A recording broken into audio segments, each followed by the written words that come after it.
poquito y os presento, resumo.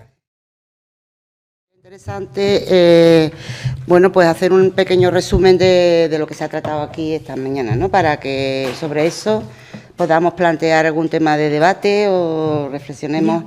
A ver, yo pensé que es muy oportuno porque el título de este encuentro, que es el de España y América y una historia común, pues nos da pie para reflexionar sobre algunas de las cuestiones que se ha tratado aquí y sobre todo, bueno, yo en principio, si me permitís, pues haría eso, un resumen de todas las intervenciones, ¿no? Y aunque sea de forma muy breve, porque no quiero tampoco, sé que estamos todos muy cansados, etcétera, etcétera. Hemos tenido una magnífica intervención sobre el tema de... espera, a ver, porque tengo aquí un lío de México. De México, un follón. Porque además he estado tomando notas y las gafas de ver, con lo cual es como que no sé ni lo que he escrito yo misma. Pero bueno, he escrito mucho, sí, eso sí es verdad. Y sobre todo he hecho muchas reflexiones conforme ibais hablando.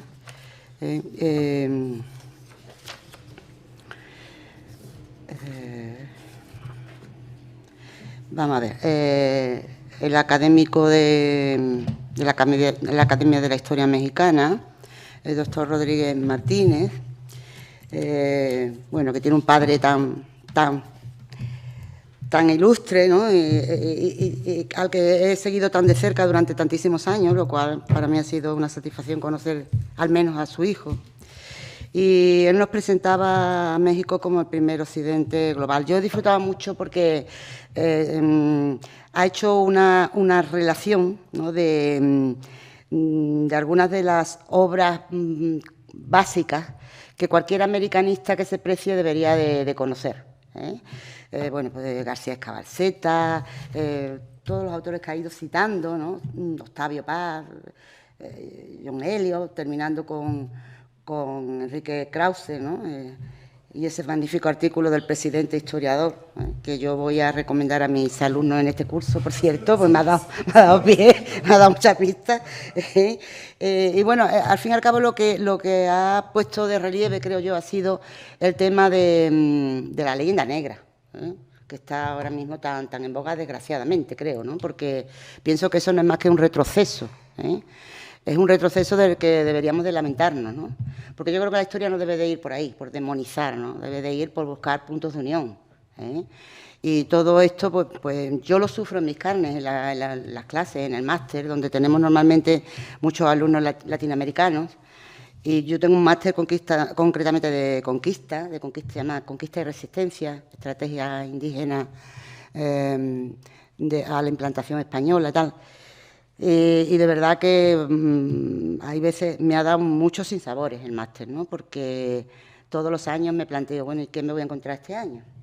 ¿No? Porque es una cuestión tremendamente polémica esta, en la que es muy difícil razonar. Porque cuando uno lleva la historia al corazón, entonces ya deja de ser historia, ¿no? La historia tiene que ser eminentemente objetiva, fría, distante, etcétera, etcétera. Esa es la tarea del historiador, si nos consideramos científicos, claro, como ciencia. La historia debe de basarse en un método de probar y reprobar y no decir lo que a uno le da la gana, o dejarse llevar por... Y por desgracia lo estamos viendo diariamente, lo vemos en México, que ha sido en ese sentido bastante antihispana, pero luego lo vemos en otros muchos territorios, incluido, bueno, yo me acuerdo en Lima, en Perú, ¿no? La estatua de Pizarro estaba en la Plaza de Armas, como bien sabe el representante de la Academia Peruana, y sin embargo, al próximo viaje que fui me la encontré que estaba allí junto al mar, a punto ya de darle la patada y lanzarla al agua, ¿no? Es decir, países como el propio Panamá, que nunca ha sido sospechoso de nada, sino al contrario, que tienen a Balboa como el héroe nacional, un héroe nacional. Que la cerveza mejor es la Balboa, la moneda se llama Balboa, la policía lleva el nombre de Balboa, ¿no? Y sin embargo estoy viendo, me están llegando noticias de cómo allí se está también demonizando la presencia española, o sea, esto por dónde va, ¿no? De manera que el tema del encuentro me parece oportunísimo. Efectivamente tenemos que buscar una historia común. No es que la tenemos que buscar, es que la tenemos. la tenemos una historia común. Y desde el momento mismo en que tenemos una historia común no debemos permitir que nadie nos separe. Decía la doctora Carmen Iglesias que no sabemos quiénes somos si no conocemos América. Y yo le daría la vuelta de tortilla también. No sabemos quiénes somos si los americanos no conocen la historia de España. Y sobre todo si no la conocen en su debida, de la forma que hay que conocerla. ¿Y cómo hay que conocerla? Pues hay que conocerla contextualizando. Es decir, uno puede estudiar la historia de América o la historia de España de una forma abstracta, extraerla de una época, de un tiempo, hay que trabajar y luchar en el sentido de las historias conectadas. La Connecting History, que hace ya tiempo que se puso de relieve, y mientras no vayamos por ese sendero, yo creo que nunca nos vamos a seguir estrellando. Oiga usted, en América pasaba lo que pasaba porque en Inglaterra pasaba lo que pasaba, en Francia, no era una excepción. La actitud de los comportamientos de los hombres, eso pertenece a la longue durée, a la larga duración, y era un proceso europeo, no nos afectaba solamente a nosotros, los españoles. Es decir, me parece absolutamente injusto, ¿no? Los puntos bases sobre los que se está montando esto, ¿no? Y bueno, ahora estamos viendo todo lo contrario, es decir, se están formulando leyendas rosas, que tampoco es eso. O sea, no hay que ocultar, no hay que engañar. Las cosas sucedieron como sucedieron, claro que sí. Y hay que hablar de la hecatombe indígena, claro que sí. Pero claro, junto a la hecatombe indígena producida por la conquista hay que hablar también del problema de las epidemias, que cada vez se sabe más de ese impacto, del daño que hicieron las epidemias. Es decir, el hecho se dice, América pagó caro su aislamiento, es verdad. El continente americano estuvo mucho tiempo aislado y cuando el momento que entró en contacto con el viejo mundo, pues tuvo que asumir todas las cargas del nuevo mundo también, del viejo mundo. De manera que todo el tema de la epidemia, que hoy día se está investigando muchísimo y hay ya trabajos muy, muy consistentes, ¿no? Etcétera, etcétera. De manera que yo, bueno, pues eso, plantearía como punto de debate el tema de la leyenda negra, ¿no? Y más que de la leyenda negra, eso, ¿qué podemos hacer nosotros los historiadores y ustedes que son nada más y nada menos que representantes de las academias de Latinoamérica y de España? ¿Qué podríamos hacer para intentar encauzar la historia por un sendero que nos lleve de verdad al conocimiento y no a esta destrucción de un pasado que se está inventando, se está reinventando la historia, ¿no? Entonces, bueno, no quiero dejar de mencionar a Beatriz Bragoni, la representante de la Academia de Argentina, que ha tratado sobre ritos y protocolos de la monarquía y que nos ha deleitado con todo el tema de esos años de la independencia, ¿no? De cómo, incluso cuando se producen las invasiones de la Armada inglesa, ¿no? Todavía los criollos demuestran, son ellos mismos los que se defienden y demuestran que todavía no quieren la independencia. Durante mucho tiempo se estuvo hablando de que esas invasiones de Inglaterra, intentando entrar por la boca del Río de la Plata y apoderarse de su comercio, eran ya manifestaciones de la independencia. No, señor, eso es mentira, es falso, ¿no? Y bueno, pues me ha encantado oír hablar de todo esto porque me ha parecido tremendamente esclarecedor, ¿no? Y sobre todo esa visión tan interesante, tan curiosa de los ritos, de las banderas, ¿no? Los estandartes, los emblemas, que eso no nos llega aquí, es muy poco conocido, ¿no?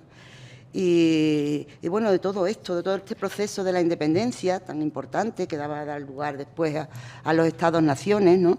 Y cómo hay ese proceso de intento de unión. La patria es América, decía Bolívar, ¿no? Bolívar fue el que lanzó el proyecto de la Gran Unión de América, que luego fracasó. Murió en 1830 en Santa Marta, pues en medio del total pesimismo, ¿no? Decía, quien ara en la revolución, ara en el mar, como diciendo, hemos estado haciendo el canelo, pero durante todo este tiempo, ¿no? O sea, una frase absolutamente pesimista, hundida hemos fracasado, ¿no? Y bueno, todo este proceso de unión, todo este proyecto de unión, y al mismo tiempo de fragmentación, ¿no? Y como las antiguas unidades virreinales, algunas se van a mantener a medias, caso del Río de la Plata, las provincias unidas del Río de la Plata, ¿no? Y luego otros casos, pues va a ser un auténtico fracaso como el de la Federación Centroamericana, ¿no? por la cual todavía se está luchando, ¿no?, de crear una federación en Centroamérica, por esto de que la unidad hace la fuerza, ¿no? Es un proyecto que se ambiciona todavía en el día de hoy, ¿no? Pero también como saltaron por los aires en medio de esa lucha entre liberales y conservadores, ¿verdad?, que fue una auténtica guerra civil en determinados países y creó, bueno, dejó unas heridas profundísimas, ¿no? Entonces, todo ese proyecto de unión y fragmentación que se da en los umbrales de la etapa de la formación de las grandes naciones, eso me ha parecido también muy interesante y lo ha puesto magníficamente. He disfrutado, por supuesto, con la ponencia del doctor de la Puente, José de la Puente, la Lima Virreinal, ¿no? Ese paseo que nos ha dado por la Lima Virreinal, esa ciudad maravillosa, capital opulenta de las Américas, donde las haya, y esa comparación con la Sevilla, a la que yo pertenezco, aunque yo nunca he visto muy claro, la verdad, voy a ser sincera, que Lima y Sevilla se parezcan. A mí los balcones me parecen más bien canarios y el trazado no es ese trazado hipodámico, en líneas rectas que se cruzan como un ajedrez. No tiene que ver para nada con Sevilla, donde la herencia árabe es vamos, calles estrechas, laberínticas, un revuelo de...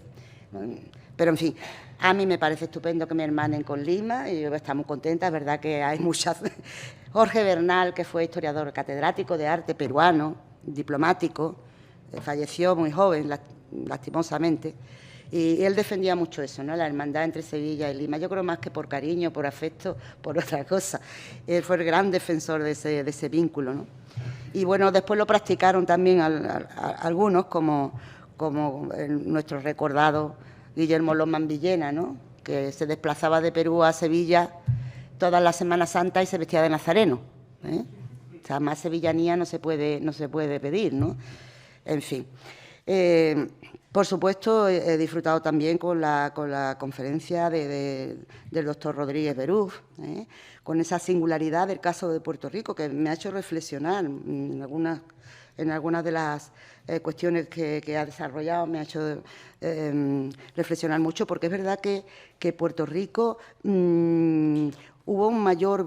O sea, fue una historia compartida más reciente y además se mantuvo más unida que ninguno de los territorios españoles, ¿no? Y toda esta relación con los exiliados, que siempre se habla, los exiliados españoles, que siempre es del franquismo, que siempre se habla de México, parece que son los únicos que acogieron, y no es verdad, ¿no? Puerto Rico acogió con los brazos abiertos a gente importantísima, intelectuales muy importantes, muy punteros, y luego, por supuesto, destacó, ¿no?, algo que es conocido, pero que me encantó oírlo también, pues cómo allí, pues el autor de Platero, ¿verdad?, y su esposa desgraciada se alojaron allí, vivieron unos años en Puerto Rico, ¿no?, Camproví, ¿no? Y bueno, me ha gustado muchísimo también toda esa evolución de los orígenes de la fundación, de la primera... y esa dependencia, obviamente, ¿no?, como el rector dependía de un comisionado norteamericano, que era el que ponía dedo y decía que había que hacer, ¿no? Y bueno, me ha transportado a otra etapa de la historia absolutamente igual de interesante, ¿eh? Y bueno, como no, he dejado para lo último, creo que ya he hablado a casi todo el mundo, he dejado para lo último pues la magnífica presentación de la doctora Carmen Iglesias, que como ya sabe yo soy su más decidida fan, ya se lo he dicho, y me ha parecido maravillosa sus palabras, como no podían ser menos, ¿eh? Así que yo ya no hablo más porque estamos muy cansados, pero sí me encantaría que ustedes reflexionaran acerca de eso que le planteaba al principio, de esa cuestión en concreto, ¿no? ¿Qué podríamos hacer los historiadores para que existiese de verdad una historia común, sin reproches, una historia común compartida, racionalizada y que desarrollemos dentro del afecto que nos tenemos como pueblos hermanos? Es que ni los españoles podemos entendernos a nosotros mismos sin América, ni América puede entenderse a sí mismo sin España. Entonces, negar eso es negarse a la evidencia, ¿no? Algo parecido están viviendo los Estados Unidos también. Es decir, la herencia hispana de los Estados Unidos, grandísima, importantísima. Mis propios alumnos no lo saben, ¿no? Cuando yo les hablo. Vamos a ver, la conquista de la mitad del territorio que hoy día conforman los Estados Unidos de Norteamérica, la hicieron los españoles. Los caballos del oeste americano son los caballos que se llevaron desde Huelva, los caballos que se llevaron desde Huelva, de la zona de, precisamente de ¿cómo se llama esto? Las marismas, de las marismas de Doñana, el caballo de la Retuerta se llama, han hecho estudios sobre los caballos que hay ahora mismo allí en el oeste americano, y son caballos descendientes del caballo del siglo XVI de las marismas, ¿no? Y tantas cosas, hablábamos de la moneda, de tantas instituciones, hablaba anoche, ¿no? Que son españolas. Esa herencia que ellos reconocieron durante mucho tiempo, los norteamericanos, incluso se sintieron orgullosos, porque como no tenían una historia larga, no tenían una historia, ellos se sentían muy orgullosos de ese pasado hispánico, pues también igual los vemos ahí tirando estatuas de el pobre es Fra Junípero Serra, ¿verdad? Que habrá hecho el pobre más que jugarse la vida, colonizando todo lo que era un desierto, donde no había oro, no había riqueza, no había nada. Esa sí que es una conquista espiritual, ¿no? Y bueno, lo que antes ellos fomentaban, se sentían orgullosos. En California, en el Parque Balboa, hacen una ceremonia todos los años, no sé si la habrán quitado también, se visten de la época del siglo XVI, los hombres y las mujeres, y celebran allí, se lo pasan estupendamente.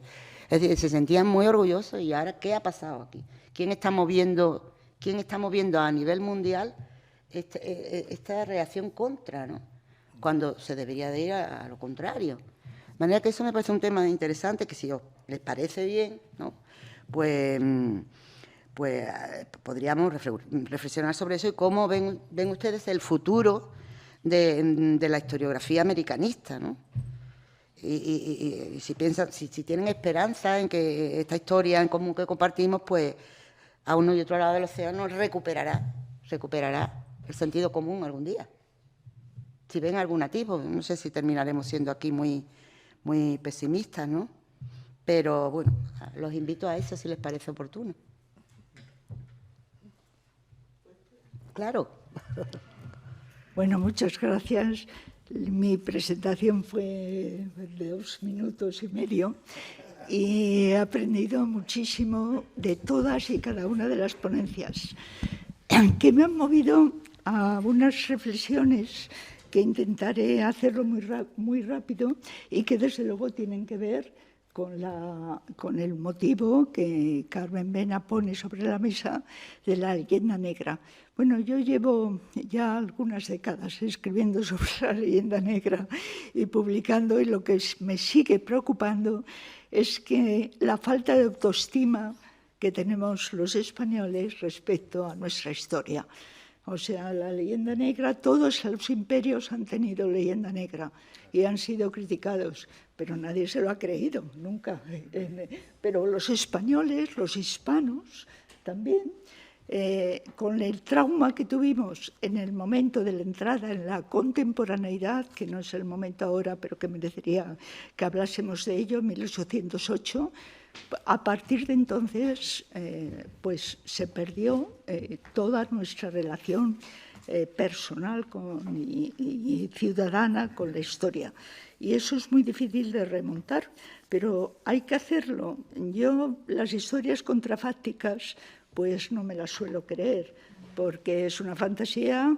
Hay que tener en cuenta que mientras en el mundo hispánico no ha habido racismo, no lo había en España, porque España nunca fue una sociedad militarista, como pudo ser Suecia en el siglo XVII, como luego fue Prusia, Rusia, etcétera, sino, como decía mi maestro Díez del Corral, era una sociedad guerrera, que tenía la capacidad de poder reunir a gentes de diferentes sectores, de diferentes nacionalidades, diríamos hoy, para una guerra común, o para una finalidad que era común.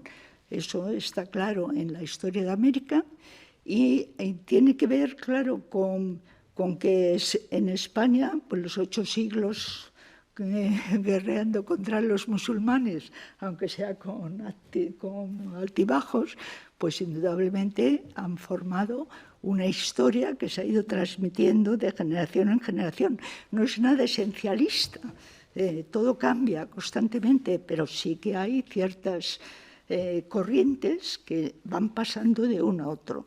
Entonces, yo ya en lo de la leyenda negra insistiría solo tengo 2 puntos que quisiera insistir en ello. Bueno, me ha impresionado mucho la intervención de Puerto Rico. Efectivamente, yo había dejado Puerto Rico de la monarquía hispánica porque a partir del siglo XIX todo cambia. A partir del siglo XIX es cuando dejamos de ser imperio y empieza el imperialismo. Y el imperialismo empieza con las naciones europeas, empieza la rapiña. O sea, fíjense ustedes si van a los museos de los británicos, a Francia, a Bélgica, a Holanda, pues encontramos todo Egipto, media Grecia, casi toda África, Italia, es decir, los españoles del siglo XVI, XVII y XVIII, una cosa es que hubiera corrupción. Sabemos que hasta los propios virreyes eran a veces corruptos, eso es otra cosa. Pero lo que no hubo es rapiña.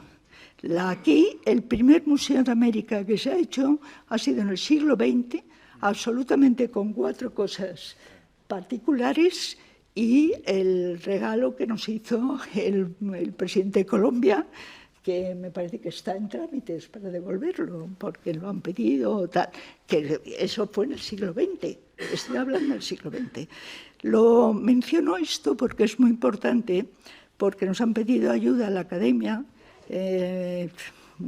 cierto mundo diplomático, porque la Unión Europea está pensando en unas medidas que obligan a devolver las grandes obras,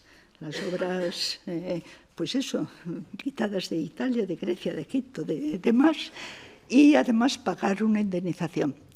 Da la casualidad que España nunca se llevó grandes obras ni robó de la manera, no hizo expolios. O sea, no hizo expolios. Una de las cosas que a mí me impresiona cuando leemos las biografías americanas es que el español peninsular que va a América se hace español americano, no es como en el siglo XIX los indianos que vuelven a su terruño para que se vea que han triunfado, sino que, y ser reconocidos, es que el reconocimiento lo tienen en las propias Indias, lo tienen en los sitios donde están, no necesitan marcharse.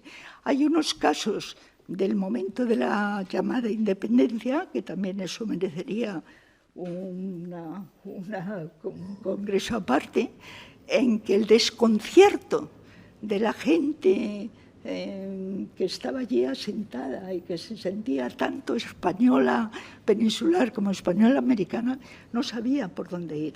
Es decir, yo insistiría, ya para muy resumido, no se trata de leyendas rosas ni de leyendas negras, sino de nuevo de la verdad de los hechos objetivos. Y la verdad es que el imperialismo, la colonización, como se llama, las Indias nunca fueron colonias. Las Indias, todos tanto a uno u otro lado del Atlántico, como sabemos, eran súbditos de su majestad, súbditos del rey, tenían los mismos derechos. Aquí se ha mencionado que hasta los afroamericanos efectivamente estuvieron con ciertas medidas protectoras, que también sería muy interesante entrar en ello en alguna otra conversación, pero yo insistiría, los españoles de aquellos siglos, ¿qué llevaron a América? Pues lo que tenían, lo que eran. O sea, llevaron la lengua, la religión, la organización social, un corpus legislativo, como se ha mencionado aquí, que es muy importante, eso de poder ir a los tribunales y tal, que hubo injusticias y que hubo momentos difíciles, por supuesto. No hay ganancias absolutas en la historia, ¿no? Y nada permanece, pero desde luego verlo en su objetividad, lo que fue, como aquí se ha mencionado, como después de las epidemias, efectivamente, que las epidemias no fueron conscientes, quiero decir, no fue... es un episodio también que ahora con el COVID tenemos una buena experiencia. Pero como aquí se ha mencionado cómo hubo una reposición poblacional ya en el siglo XVII y XVIII, etcétera. Bueno, y la prueba es que los indios, el mundo indiano, mantenía sus organizaciones sociales, sus tierras. En fin, si entramos en Estados Unidos, que también he participado además en congresos online sobre este tema de los caballos incluso, ¿no? Y de los nombres, Jerónimo, el indio Jerónimo, ¿por qué se llama indio Jerónimo, no? Entonces, ahí tenemos muchísimo que desbrozar y que darlo. Hemos hecho, supongo que todos lo conocen, y si no lo conocen, desde luego se lo proporcionamos, el documental de España, la primera globalización, que ha hecho López Linares, que es un modelo de cómo se puede llegar. Hemos hecho una serie de actos con profesores que los cuidamos mucho, de todos los tramos, pero sobre todo de secundaria, y dándoles una unidad didáctica estupenda que hizo Elvira Roca, pero que está muy bien hecha, y realmente es un aprendizaje importante. Entonces es esto, o sea, a diferencia de otros imperios y de lo que fue la colonización, el imperio español, si lo queremos llamar así, la monarquía hispánica, bueno, el imperio español, para acabar la frase, fue diferente, no mejor ni peor.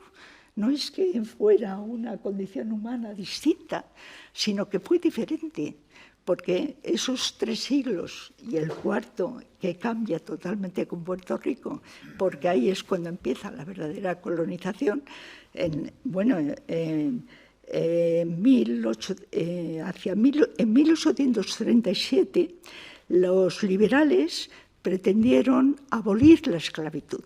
Y entonces hubo un movimiento de la sacarocracia, de la oligarquía, tanto de España como de Cuba, de acuerdo con los que luego son los que llevan a la guerra de secesión, los sudistas, para separarse de España e irse con Estados Unidos, con los sudistas. Internacionalmente eso no interesaba a las grandes potencias y eso no se llevó a cabo, pero hubo eso sobre la mesa. Es decir, en que hay toda una serie de matices que debemos ir enseñando. No sé cómo llegar, pero desde luego hay que hacerlo llegar. Esa diferencia, ese mestizaje, o sea, es todo lo contrario, el racismo que hay en el momento, a partir del siglo XIX, no digamos en el paso del siglo XIX al XX, en todos los países nórdicos que consideraban que los países del sur estaban acabados y además eran absolutamente inferiores. O sea, eso es racismo, y por eso también no se mezclaron con nadie. Los hispanos se han mezclado y tenemos un mestizaje del que esta mañana mencioné de pasada León Portilla, pero está también Carlos Fuentes con frases maravillosas sobre el mestizaje, como quizá lo que debemos estar orgullosos.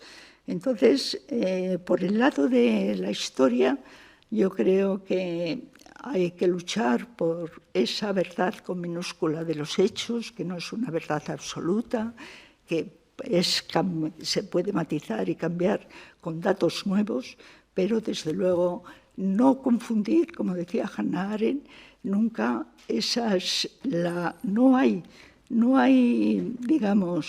no se debe pasar por la identificación, porque se rompan las líneas divisorias entre el hecho, que el hecho ha acaecido y no hay más que hablar, ¿no?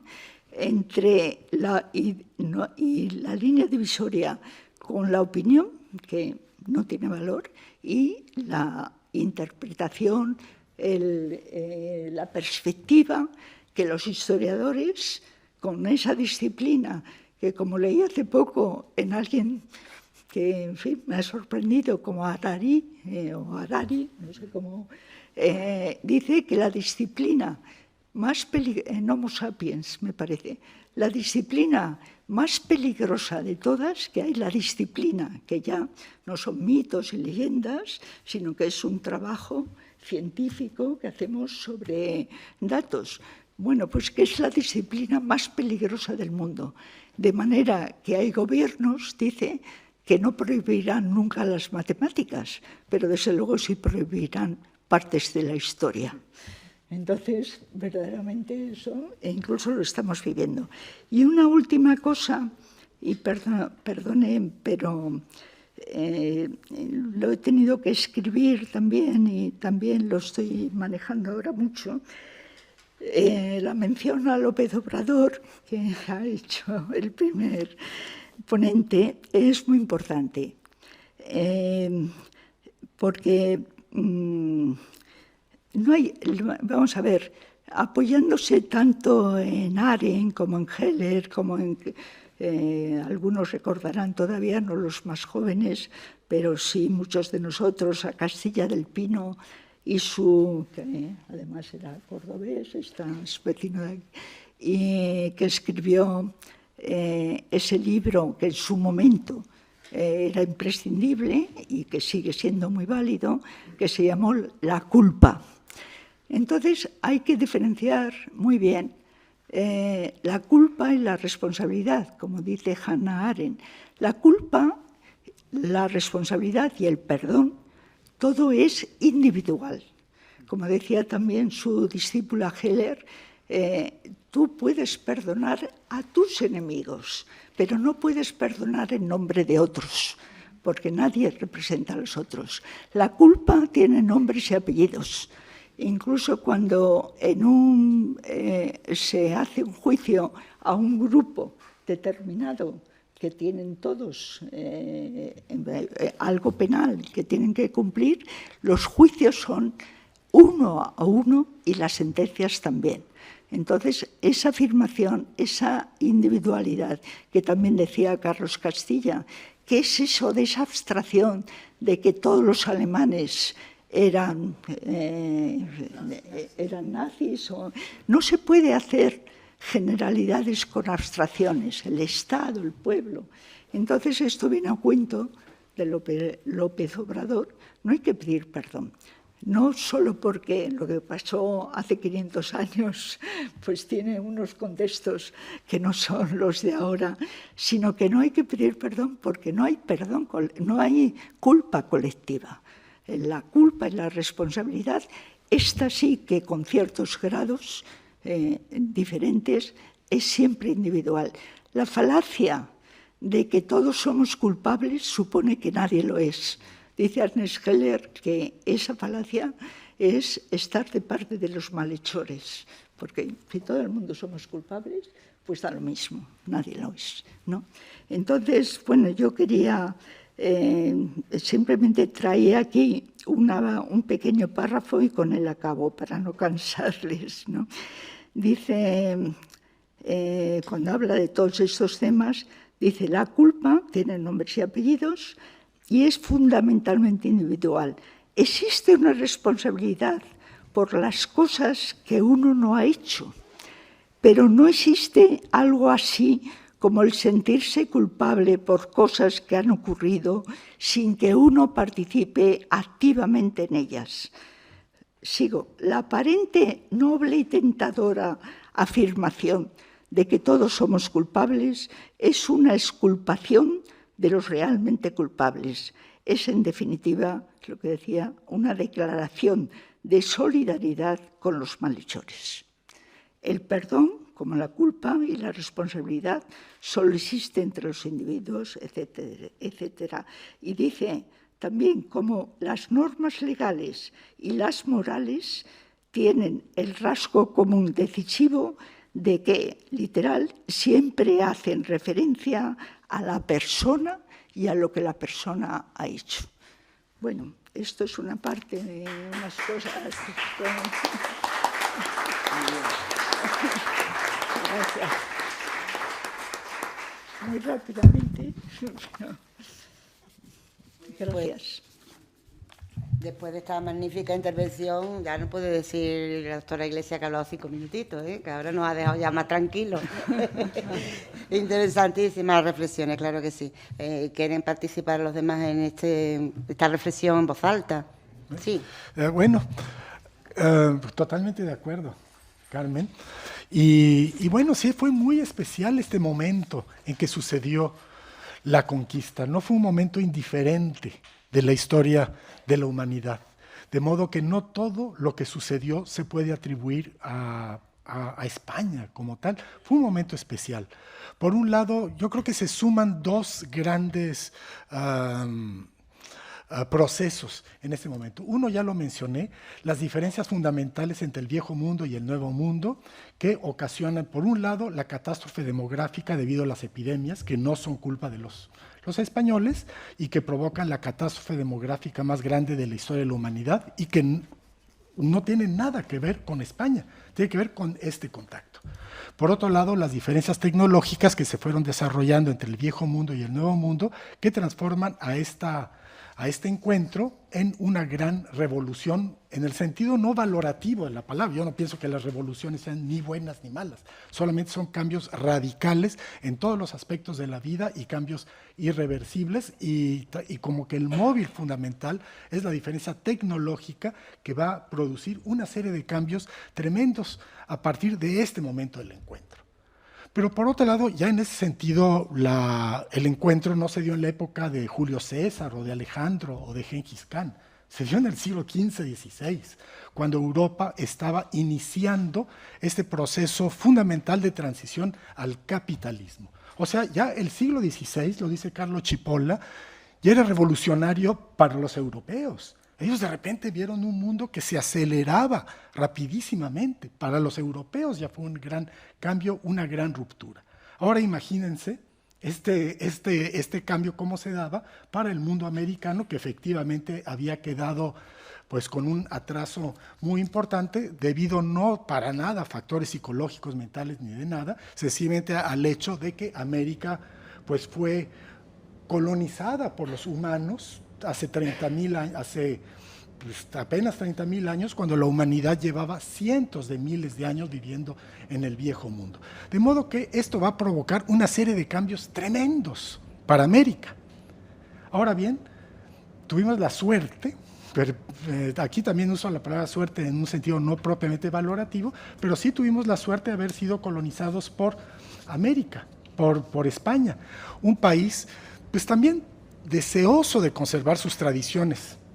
O sea, hubo un acoplamiento entre el tradicionalismo español y el tradicionalismo americano, que cuando menos en el caso de la Nueva España, en el caso de México, va a provocar que muchos de los elementos tradicionales comunitarios, particularmente de los pueblos de indios, se pudieran conservar a lo largo del periodo colonial. O sea, el hecho de haber sido conquistados y colonizados por España nos dio 3 siglos de colchón, para decirlo así, 3 siglos de hacer más leve este contacto tremendo entre el viejo mundo y el nuevo mundo que tantos cambios nos dio, y que hizo que en el momento en que se da esta ruptura de la independencia, pues ahí sí que nos llega la inmersión fuerte, completa de América al modo de producción capitalista. Ahí sí que las tierras se tienen que volver mercancías, se disuelven la comunidad, las tierras comunes de la iglesia, las tierras comunes de los indios. Los propios indios se van a volver trabajadores, proletarios, como decía Marx, propietarios no de sus medios de producción, solamente de su fuerza de trabajo, y esto ya nos muestra digamos, alivio que le dio a España a América en este proceso de transición. Si me permitís, porque lo empecé a decir y me distraje. Lo de la monarquía hispánica, la monarquía española, como se llamaba, es que es el único imperio que ha sido policéntrico. Es que no había un centro. Es que México y Lima y las ciudades, todo podían ser centros. México, desde luego, y Lima después era centro del mundo, o sea, toda la carrera comercial, realmente el carácter ese policéntrico de la monarquía desde el principio, al mismo tiempo que mantiene la unidad, es visto desde la finura política, es impresionante.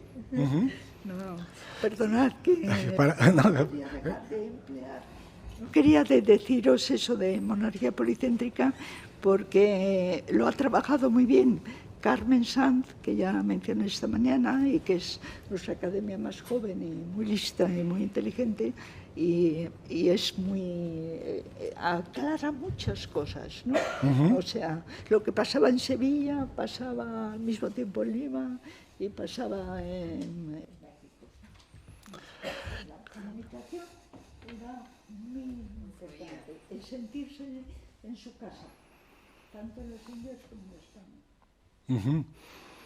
Y hasta la palabra colonia, obviamente, lo dijiste muy bien, no era propiamente una colonia, no se usaba la palabra no existía, tal vez a la época ya de Carlos III, es cuando ya comienza a decir ustedes callaos.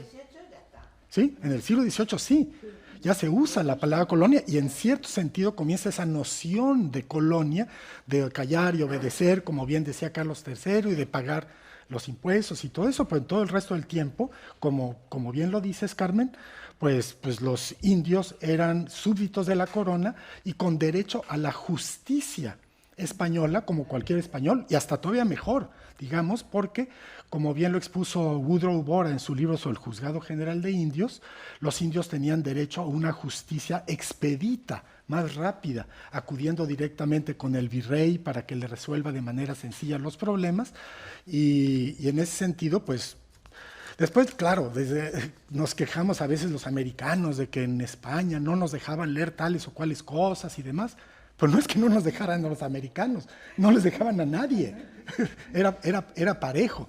Entonces no hay propiamente esa noción colonial y lo que sí, al contrario, hubo es como ya lo dije, es la conservación para los indios, para los súbditos de sus pueblos de indios. Uno siempre, como bien lo dice James Lockhart, uno piensa, llegó la conquista, cayó el imperio mexica. Pues sí, cayó el imperio mexica, pero se conservaron todos la palabra en náhuatl es altépetl, señoríos, todos los pueblos de indios se conservaron a lo largo del periodo colonial con su propio autogobierno, con su propio control de tierras y de recursos, lo cual hace que lo que se dice de la leyenda negra o toda esta retórica típica de la resistencia indígena, pues, que se siente no sucedió. Ese es discurso estilo galeano, ¿no? Ya saben ustedes, ¿no? De la resistencia cuando en la independencia, cuando menos en México, los indios no le entraron a la independencia, como que ya sentían que algo feo iba a llegar después, que ahí sí de veras ya no los iban a reconocer como indios con derecho a su propio autogobierno y a su propio control sobre los recursos.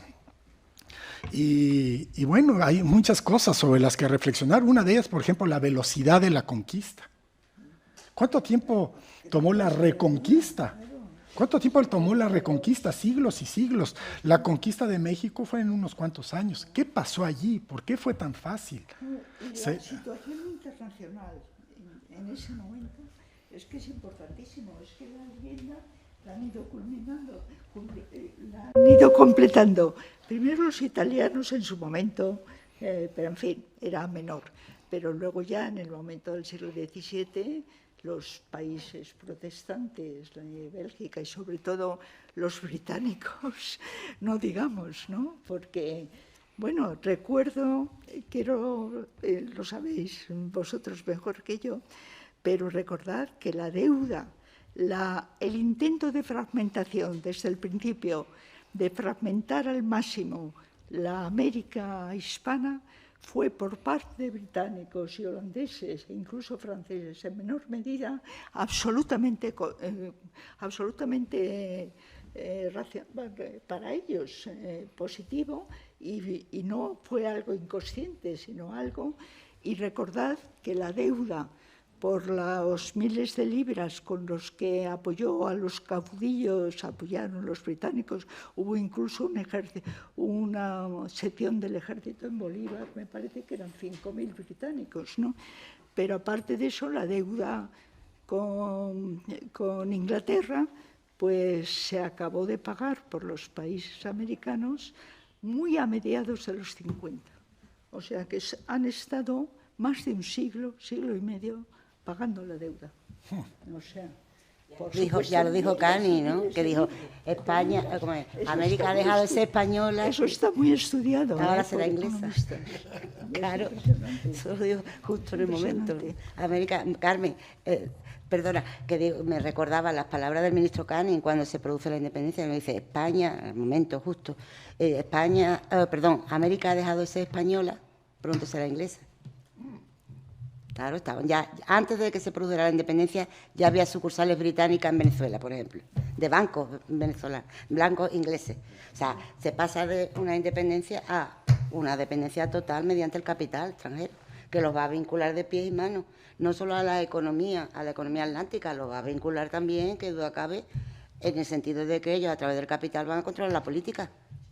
Entonces, ¿de qué me está hablando? Van a poner presidente.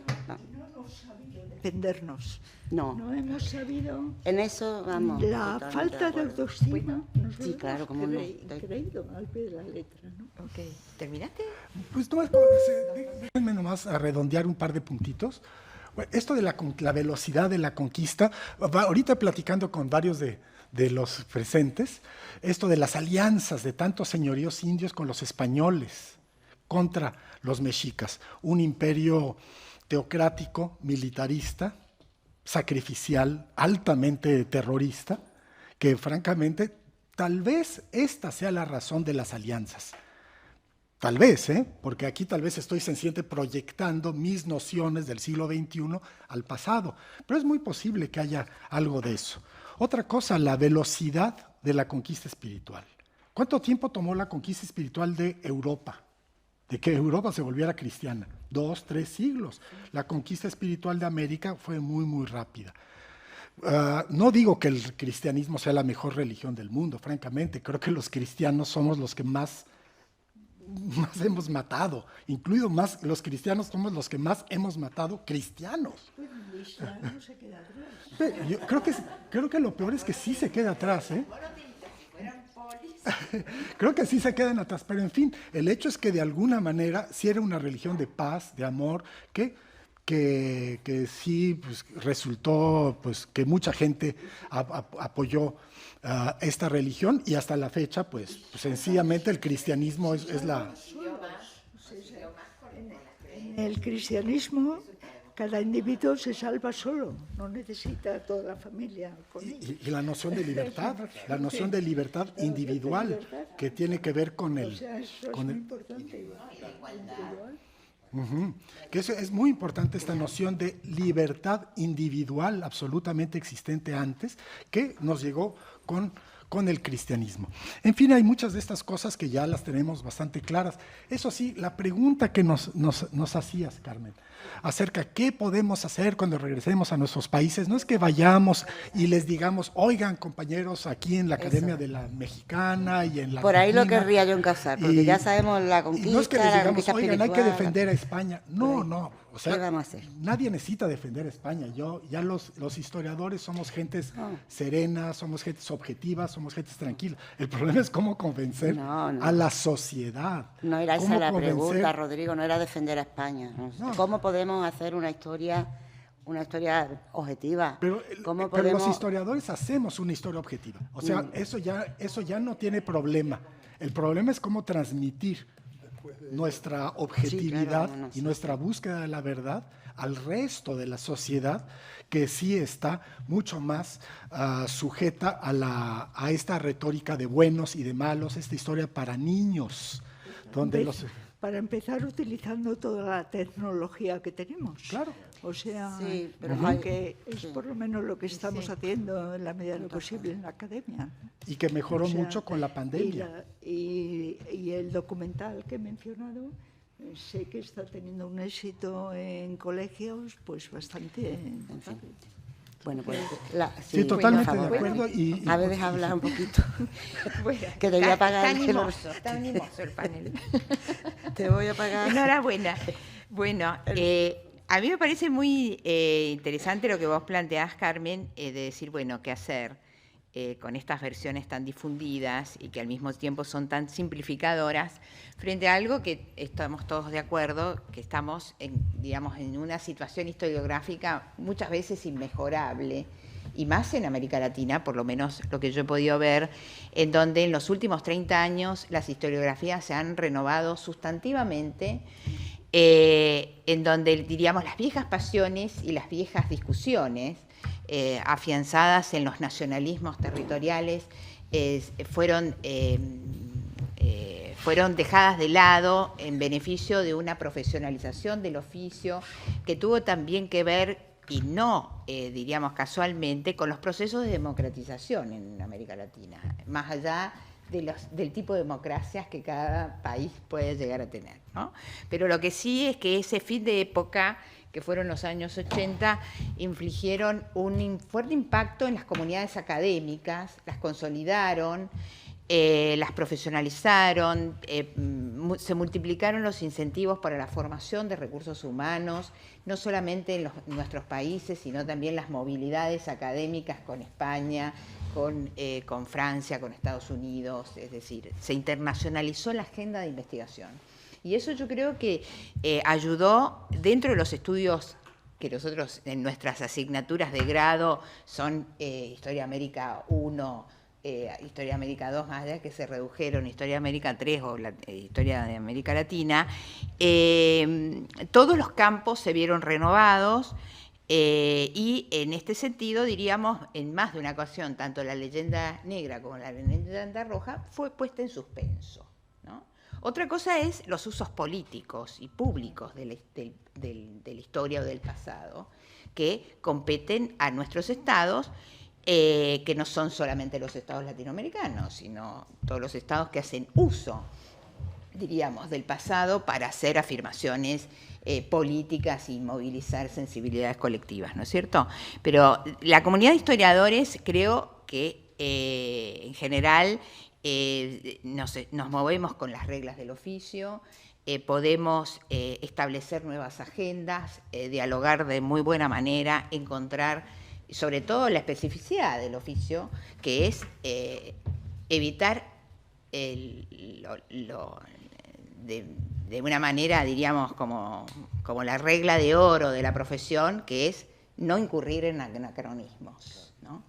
Eso es una regla de oro para todo historiador y para los jóvenes que quedan, digamos, trasladar los juicios del presente al pasado. Una cosa es que te interrogue el presente, te invite a interrogar el pasado, y otra cosa es que transfieras directamente categorías del presente al pasado. Entonces, bueno, eso yo creo que dentro de las comunidades de historiadores, más allá de los diferentes desarrollos institucionales que tiene, está está afianzado. El tema es, como vos planteaste, cómo, digamos, estos nuevos consensos y estas formas de, diríamos, de no simplificar el análisis del pasado y de encontrar todos esos matices y encontrar su especificidad, cómo pueden atravesar no solo el sentido común, que es el más movilizable por parte de los poderes públicos, que a veces recurren a este recurso para amalgamar sensibilidades y para, diríamos, instituir consensos políticos, ¿no?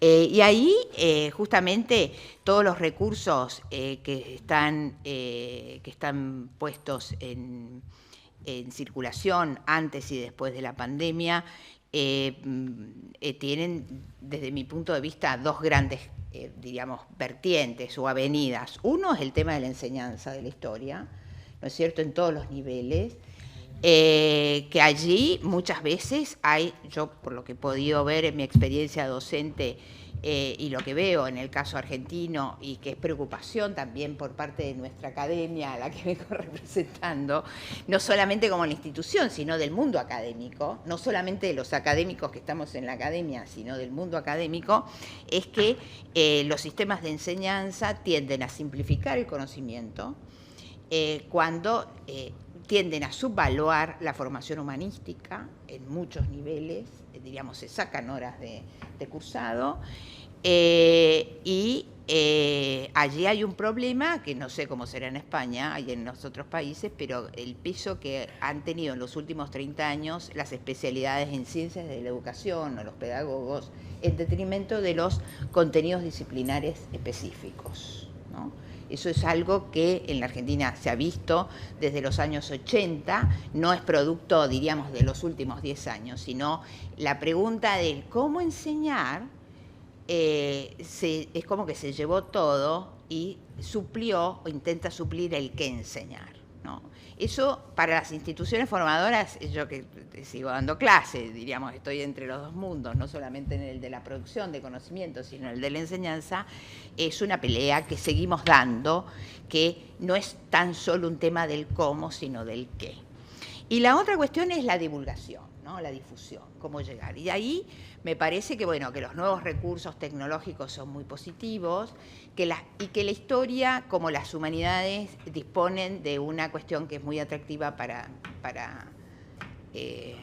todos, que es el hecho de, digamos, que las narraciones, la instancia narrativa de la vida humana se convierten en contenidos culturales de enorme gravitación e importancia para gestar, diríamos, nuevas formas de comunicación en los formatos audiovisuales. De ahí me parece que hay un camino para recorrer, ¿no?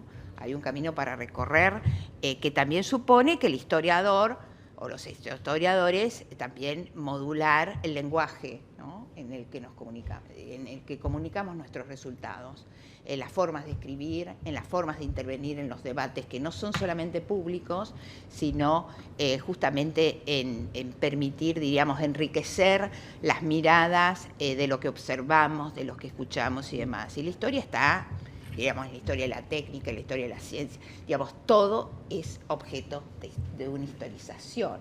Entonces también ahí me parece que podemos intervenir o estar muy atentos a lo que pasa en el mundo de la divulgación y no suplir, diríamos, el trabajo académico, sino tratar justamente de generar productos, textos, tanto impresos como audiovisuales, en donde seamos capaces de comunicar cosas complejas, fenómenos complejos en lenguajes accesibles para públicos más amplios y no solamente para los historiadores profesionales o para nuestros colegas con el que estamos de alguna manera dialogando o interpelando.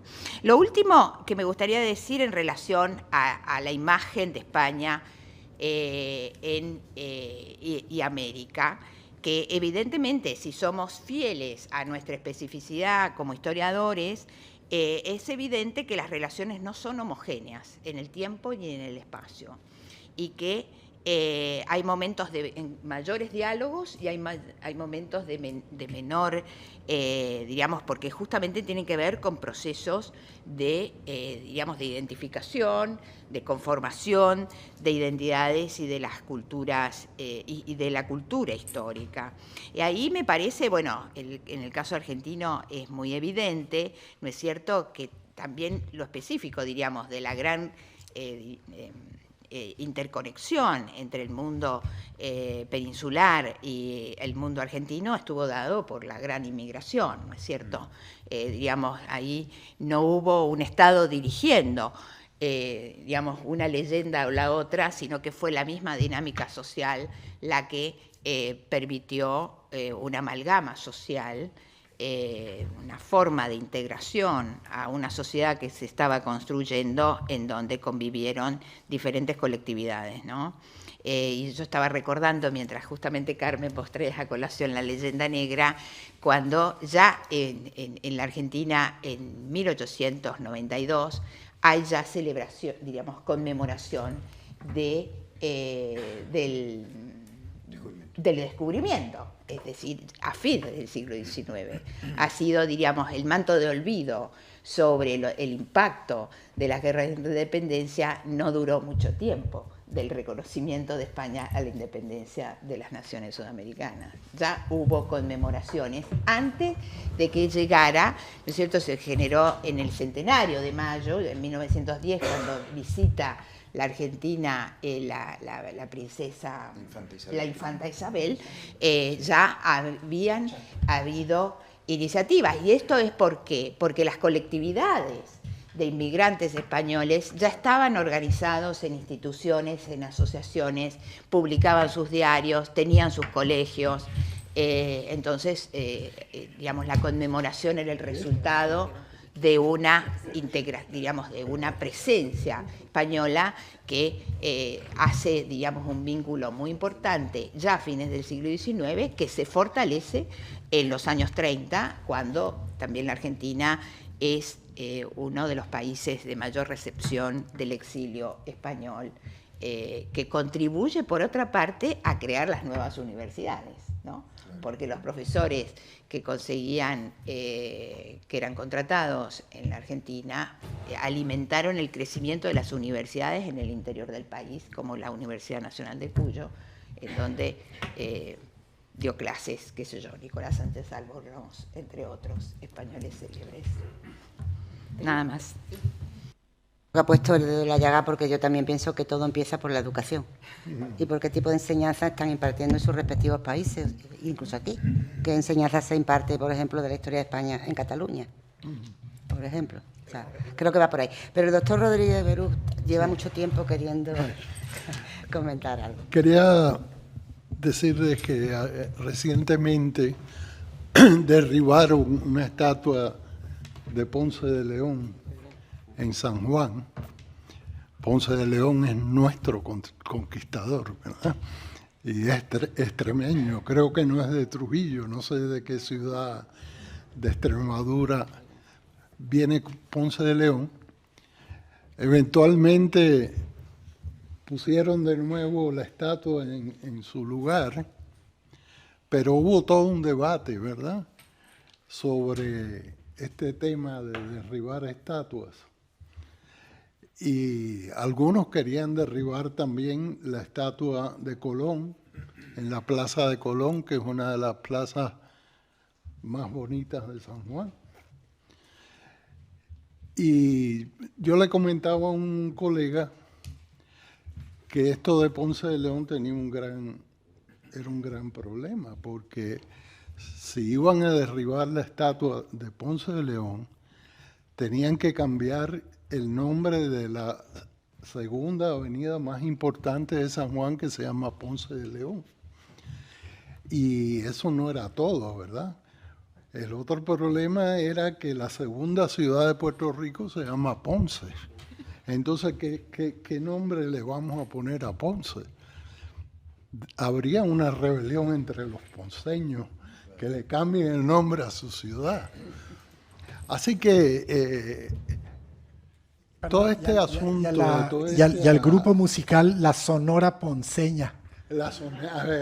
Y por ahí tantas otras cosas, ¿verdad? No, tendríamos que quitarle el nombre para ser consistente a la avenida Franklin Delano Roosevelt. Y no solo a la Franklin Delano Roosevelt, sino que hay una paralela a la Franklin Delano Roosevelt, que es la esposa de Franklin Delano Roosevelt, que se llama Eleanor Roosevelt. Y la principal avenida del condado se llama la avenida Ashford. Y Ashford fue un oficial del ejército de los Estados Unidos, ¿verdad? Un médico muy destacado, pero era un invasor. Así que hay todo un nivel de absurdo en esto. Toda esta discusión sé que la he seguido en España y sé que aquí tiene mucha resonancia, pero en Puerto Rico no hay tanta resonancia a esta discusión de la España mala. Y ciertamente entre los historiadores no es un tema de discusión. Entre los historiadores esto no se discute. Y de hecho, recientemente un académico dio una conferencia muy interesante sobre el lechón asado, que es un símbolo de la cultura puertorriqueña, y explicó que el lechón asado puertorriqueño viene de las Islas Canarias. Y explicó toda la trayectoria del consumo del lechón y de la manera que se cocinaba, que se preparaba en Puerto Rico. Y también hay otro académico que es Aníbal Sepúlveda, que de hecho pasa largos periodos en Andalucía. Y Aníbal Sepúlveda tiene una obra extraordinaria sobre urbanística, la historia del urbanismo en Puerto Rico. Y obviamente la mayor parte de la obra es sobre el urbanismo de España en Puerto Rico. Así que ese tema no se discute. Eso no quiere decir que uno no se enfrente con procesos como toda la debacle demográfica que implicó la conquista, porque en el caso del Caribe, la despoblación y la casi desaparición de grandes poblaciones indígenas fue muy dramática. Y yo estoy de acuerdo con el colega mexicano que hay que tomar en cuenta todo ese factor biológico del encuentro, pero también yo añadiría que en la discusión que hay entre los historiadores en el Caribe, se ha planteado el tema de la desorganización de las formas de producción indígena. Es decir, la introducción de la minería en la República Dominicana y en Puerto Rico afectó mucho la organización social de las poblaciones taínas. Así que yo en mi casa, por ejemplo, yo no puedo tener una idea de una España mala, porque mi padre era español. Así que en mi casa se comía comida caribeña y comida española. Y yo no creo que esos planteamientos que vienen, sobre todo de unas corrientes nacionalistas nuevas que hay en América Latina, que sabemos, no hay que identificarlas demasiado, yo no creo que van a tener mucha vigencia y que nuestros propósitos de tender puentes, como ocurrió en el caso de Puerto Rico con los académicos, es lo más conveniente para el futuro de nuestro pueblo. Yo confío en que sea así, de que no tengan vigencia. El doctor de la Puente tiene la palabra. Sí. No se preocupe. Muy bien. Sí, gracias. Bueno, seré breve porque estoy bastante de acuerdo con lo que se ha planteado. En realidad, quería referirme a un punto que mencionó Rodrigo al inicio de su ponencia, porque justamente yo estoy trabajando ahora historiadores peruanos del siglo XIX.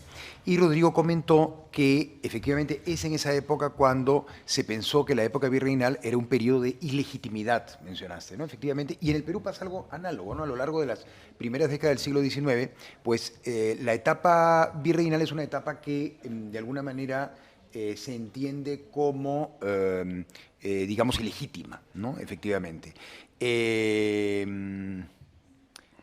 Y luego, efectivamente, lo que comentaba también Rodrigo sobre que la idea de que México empezó a ser México a partir de la independencia, ¿no? Y en el Perú ocurre también lo mismo. Ahora, yo en realidad quería, sobre todo, enfatizar lo que han comentado varios de ustedes. Aquel gran problema está en cómo llegar al gran público, porque los historiadores yo creo que en general están de acuerdo en una serie de cuestiones. Por ejemplo, la doctora Iglesias hablaba de la independencia y cómo implicó mucho desconcierto en América, y es verdad, ahora mismo en el Perú nadie duda, entre los historiadores quiero decir, de que la independencia fue una especie de guerra civil, y hubo muchos peruanos o contrarios a la independencia o muy dubitativos, ¿no? Lo cual además es una cosa que, en fin, que era natural, que era razonable. Entonces, la visión nacionalista de la independencia ha planteado pues, que bueno, los independentistas o patriotas eran los buenos peruanos y los realistas o los que no se definieron eran malos peruanos, ¿no? Entonces, efectivamente, esa visión nacionalista ha sido bastante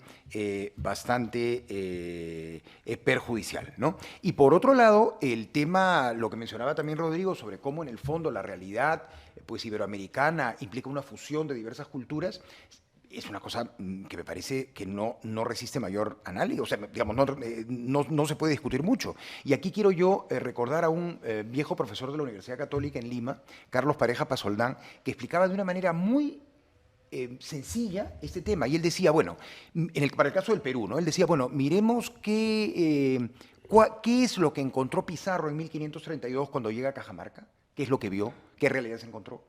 ¿Y qué realidad fue la que dejó de ver cuando se alejó en un barco de un puerto del sur del Perú el virrey La Serna en enero de 1825, luego de ser derrotado un mes antes en la batalla de Ayacucho? Entonces, ese Perú que el virrey La Serna vio por última vez desde la fragata francesa Ernestín, en la que viajaba de regreso a Europa, y el Perú que vio Pizarro en 1532, no tenía nada que ver. Es otra realidad. Es otra realidad. Entonces yo creo que es muy importante, como se ha dicho también aquí, asumir la historia en su conjunto, ¿no? Y no hacer efectivamente una historia de buenos y malos. Y por último, quería recordar, en mi estudio que estoy haciendo sobre la historia y la historiografía en el siglo XIX, hay un momento en el que aparecen algunos autores que empiezan a decir, bueno, pero un momento, yo creo que la parte española de nuestra historia tenemos que incorporarla porque finalmente estamos hablando castellano, en fin, tenemos ¿no? Somos cristianos, etcétera, ¿no? Y como que empieza a darse una visión que luego crece más fuertemente a fines del siglo XIX e inicios del XX, en la línea de lo que hoy podríamos llamar el mestizaje. Y sin embargo hubo otra visión paralela, generada sobre todo en la obra intelectual de Manuel González Prada, que, digamos, planteó de manera muy rotunda la idea de que el verdadero peruano es el indígena, ¿no? Y esto, por ejemplo, lo reafirma también ya en los años 20 del siglo XX José Carlos Mariátegui o Luis Valcárcel, cuando dice en Tempestad en los Andes, de manera muy rotunda, el Perú es indio, ¿no? Entonces, hay dos tradiciones, la tradición de la ruptura, ¿no? y la tradición de la integración. Pero lo interesante es que ahora, como lo ha dicho alguno de ustedes, ya esas discusiones ya pasaron.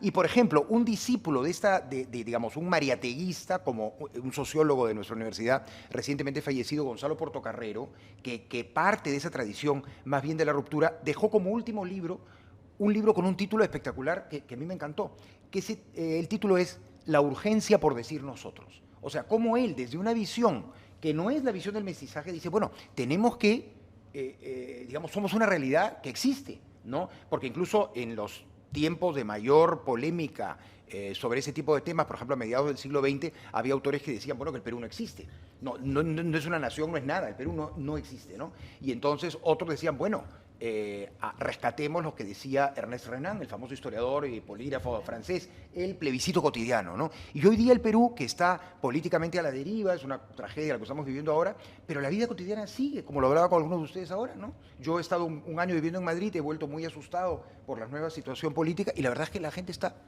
igual. Todos los restaurantes llenos de gente. ¿Por qué? Porque hay una vida cotidiana donde, ¿no? Y por ejemplo, la ciudad de Lima, que hace 100 años, en 1921, era una ciudad criolla, pequeña, absolutamente separada de los Andes, hoy es la primera ciudad andina del Perú. ¿Ustedes saben que la ciudad donde más se habla quechua en el Perú es Lima? Porque tiene la mayor población andina, obviamente. Lima tiene 11 millones de habitantes y en Lima tú te encuentras todas las fiestas patronales de todas las provincias y distritos del Perú, porque ahora Lima es una miniatura del Perú. Hace 100 años Lima era una ciudad, digamos, apartada, criolla, efectivamente. Hoy Lima es una ciudad superandina, ¿no? Entonces, ahí está la realidad, o sea, la realidad va por delante, ¿no? Y entonces, claro, luego empiezan esas discusiones, pero en el fondo yo creo que a pesar de los políticos y a pesar de todo, y a pesar de los problemas que tenemos en el ámbito de la educación, que es lo más grave, yo creo que se está generando, ya se ha generado ese plebiscito cotidiano, ¿no? O sea, hay una realidad. Había un historiador al que yo le tenía mucho afecto, pero que, digamos, con el cual no concordaba en muchas cosas, Pablo Macera, muy famoso, que en un momento dado, en una etapa muy extremista de su trayectoria, dijo, decir Perú, pronunciar la palabra Perú ya es un exceso de lenguaje. O sea, no solo el Perú no existe, sino que ya la propia palabra Perú es un exceso. Es un exceso de... Sí, así es, ¿no? Entonces, es una bonita frase, ¿no? Muy, muy impresionante. Pero no, pues no, realmente... bueno, y el propio Jorge Basadre, el gran historiador de la República, él dice, en el Perú... Lo que pasa es que la historia peruana es una historia bastante compleja. Es una historia en la que muchos historiadores... Basadre decía que cuando los historiadores utilizan mucho las ucronías es que estamos hablando de una historia con muchos problemas. Y en el Perú se usan mucho las ucronías. ¿Qué pudo ocurrir si no ocurrió? Que no ocurrió, ¿no? Y el propio Basadre decía que el Perú era el país de las ocasiones perdidas y de los hombres desperdiciados. Pero él decía también, en la historia del Perú ha habido muchas noches, pero no han faltado las auroras, ¿no? Y luego tiene otra frase muy bonita que dice que mucha gente buena sufrió por el Perú, trabajó por el Perú, dio su vida por el Perú. O sea, el Perú es una causa que vale la pena defender, ¿no? Entonces hay que ser siempre optimistas en ese sentido. Entonces eso yo creo que es bien importante ponerlo de relieve y sobre todo vuelvo a lo anterior, ¿no? Asumir la historia en su conjunto, ¿no? Y no hacer una historia de buenos y malos, ¿no? Pero estoy muy de acuerdo con todo lo que se ha dicho. Gracias. Vamos, ustedes tienen una enorme responsabilidad como académicos de la historia, así que tendrán que ponerse a ello. Desde luego los tiempos son difíciles, ¿eh? Yo no soy tan optimista. Los tiempos son difíciles y sobre todo, bueno, hay algo que funciona en contra de todos los buenos pronósticos, que son los planes de enseñanza. Estamos yendo a la ignorancia. Con López Obrador. Ahora Claro. hay nuevos cambios de la enseñanza totalmente fundamentales. Claro, a ver, en la Universidad de Sevilla desapareció la asignatura de la conquista. Yo intenté en un máster de nada, que dura dos meses, un máster que trate esa época, de la primera época. Pero el alumno llega que no sabe ni quién fue Colón, vamos, nada. Tenemos el archivo de India allí. Tenemos el archivo de protocolos, la biblioteca colombina, estamos en el centro neurálgico del americanismo. Y tenemos a unos alumnos que van a salir de ahí y no saben qué pasó. O sea, conocen fragmentadamente, pues, tema comercial, comercio con América, si dan la asignatura de historia moderna, fragmentos de esa historia, pero no tienen un discurrir son unos auténticos ignorantes, analfabetos de nuestro pasado compartido. Entonces, a esas personas es fácil embaucarlas, porque cuando no existe conocimiento, pues se puede llegar a actitudes absolutamente peligrosas, ¿no? Porque todos los excesos están basados en la ignorancia del pueblo, ¿no? Entonces, insisto, ustedes tienen una enorme tarea por delante en sus respectivos países desde esa atalaya que es la academia. Y yo creo que hay que trabajar mucho por eso, por el tema, por fomentar, por mejorar los planes de estudio desde niveles muy pequeños, muy bajos. Porque es que si no, vamos a estar en manos de quien estamos y yo no veo tan optimista, no. O sea, hay palabras ya que son tabú. O sea, la palabra descubrimiento, yo soy muy vieja en esto, como que no, existía la Cátedra de los Descubrimientos Geográficos, don Francisco Morales Padrón, vamos a ver, cátedra eso hoy día vamos, le tiran tomate. Es decir, o sea, las propias palabras se han cargado de un contenido bueno, peligroso, que ni siquiera nosotros los profesores ya no nos atrevemos a utilizar. Utilizamos eufemismos como el encuentro, el no sé qué, a un título, pues a ver cómo lo pongo yo esto, va a decir lo mismo, pero que no choque. O sea, no. Ahora mismo el ritmo va por donde va. Y los que estamos, como bien sabes, que tú das clases, con los que estamos en ello, lo notamos, por lo menos en España. Yo, desde mi atalaya pequeñita de Sevilla, que me llega cantidad de alumnos latinoamericanos, y yo insisto, yo me he hecho a temblar porque digo, vamos a ver ahora qué pasa. Yo tuve hace 2 o 3 años, antes de la pandemia, a un alumno mayor colombiano, bueno, que uno de los profesores, no voy a decir nombre, pero lo conoce, le dio hasta un medio infarto con él. Ese llegó con genocidio. Y entonces, ¿tú qué puedes explicar si él nada más habla de genocidio? Y le intenta hablar de cómo fue el proceso, del tema de la epidemia, la pandemia, la ruptura de los patrones ecológicos, todo lo que usted quiera. Genocidio. Bueno, pero, entonces, ¿qué haces? El Sí. tema también de la... Dale. Mencionaste el tema del de las militancias, porque en definitiva tiene que ver con historiografías militantes o con posturas militantes frente al pasado, ¿no? Cómo el pasado se convierte en un argumento de lucha para sostener. Y ahí, digamos, lo que yo puedo apreciar en la porción de América Latina de la que provengo y de la que vivo es el peso también de las agendas ambientalistas europeas en las, digamos, como pegan en los diagnósticos latinoamericanos, ¿no? Porque muchas veces la discusión, por ejemplo, sobre el desarrollo, porque lo que está, digamos, lo que recuerda muchas cosas de estas discusiones es el viejo tema en los años 60 y 70, ¿no es cierto?, de la gran demora, América Latina, digamos, después de las independencias, tiene la larga espera, ¿no? La larga espera porque, bueno, fueron es decir, ¿cuáles son las causas del no desarrollo de América Latina? ¿No?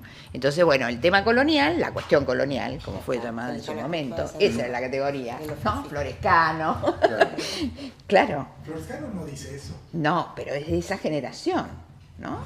Porque la cuestión colonial, entonces, la hacienda, el latifundio, es el obstáculo para algunos, como es eso, ¿no? Por eso de ahí vienen después todas las reformas agrarias, etcétera, etcétera, que después vinieron los fracasos de las reformas agrarias. Pero estamos hablando de la discusión del desarrollo y que, bueno, y se atribuía al origen colonial, ¿no? Corregime si... Sí. Digamos, a la situación colonial, las causas del declive. Y está de vuelta eso. Bueno, por eso, porque justamente toda la historiografía económica, por ejemplo, bueno, el siglo XVIII fue un siglo de prosperidad, México, qué sé yo, Marichal lo demostró perfectamente, ¿no es cierto? De crecimiento, pero de empobrecimiento. Claro, crece, pero digamos en generación de riqueza crece, pero bueno, hay un problema ahí, viene la independencia y la independencia, diríamos, congela ese ciclo ascendente. Contreras en Perú, ¿no es cierto? Que también viene demostrando que no era que venía mal la economía peruana, sino que, bueno, las independencias y la prolongación de las guerras es lo que supone el obstáculo, ¿no?